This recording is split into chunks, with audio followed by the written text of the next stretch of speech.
You want to know how genius Donald Trump is?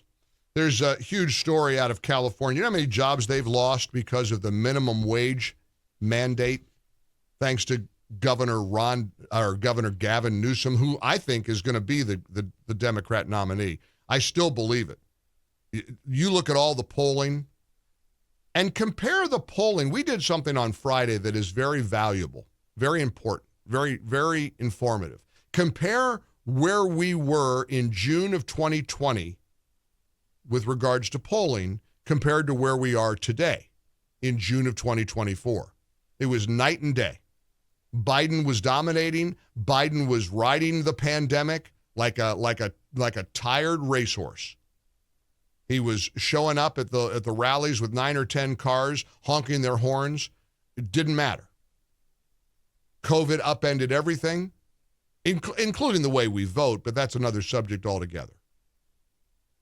So, but look at the polling. They're panicking. James Carville's panicking. I pay attention to these guys who have a lot of experience. John Catsimatidis has something called the Cats Roundtable, heard all over the country. And he interviewed the Ragin' Cajun himself, James Carville, the other day. And I want you to hear what Carville told Katz about Joe Biden as the nominee, as the incumbent running for re-election. This is fascinating stuff. And this is where we are now. And we have a choice to make in November, and it isn't a choice that I was crazy about. I actually was very public that I thought that President Biden should not run for re-election, but he did, and it's him and Trump, and that's where I am, and I'm 1,000% behind President Biden. It's the choice I got. He's stuck with a choice he doesn't want. Well, that's how Democrats feel. He speaks for a lot of Democrats. So let's look at, as this polling continues to affirm that America is ready to make a big change on November the 5th. It was released over the weekend that in California, Gavin Newsom has cost that state over 10,000 jobs. You know why? They're laying people off in the fast food business and the restaurant industry because of the minimum wage increase.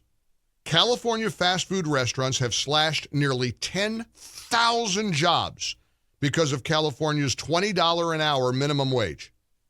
The California Business and Industrial Alliance slammed Gavin Newsom for pushing through the law, which went into effect April the 1st, and was blamed for forcing at least one beloved taco chain to shutter 48 locations in California just last week. Several major chains, McDonald's, Burger King, even In-N-Out Burger, which is a California staple, have had to jack up prices to offset the higher wages. Many had to cut employee hours, and some have expedited a move to automation. And incidentally, that's what you need to do, just automate everything. I'm a fast food king. There's not a fast food restaurant in America that I'm not on a first-name basis with. And when I go into a McDonald's, I don't go to the counter, I go to the kiosk. You know how many jobs they're saving? And incidentally, I hate that for the workers. But you've got Gavin Newsom to thank, at least in California. So check out what Trump said over the weekend at one of his rallies. So where was he? I think he was in Vegas. Or no, he was in Nevada, wasn't he? And he was also, I think, in Florida. I mean, he was kind of crisscrossing the country. But as the country is dealing with fast food workers and restaurants and waiters and waitresses being hammered, check what Trump promised to do when he's reelected.